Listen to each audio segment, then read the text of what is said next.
Day 9 of building the apartment.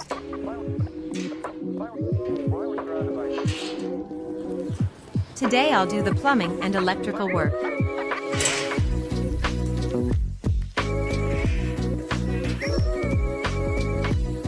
First, I bought the plumbing and electrical toolkit and brought it to the apartment.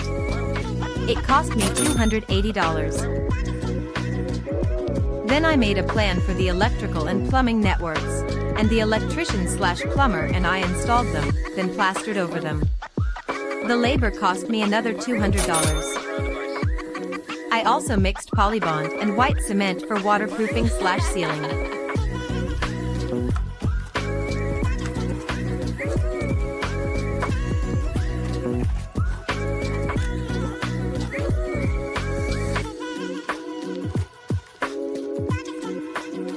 The total cost of the rough-in works was $470.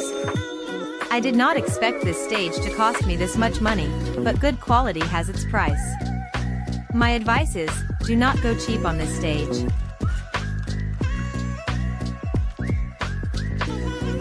Follow for more.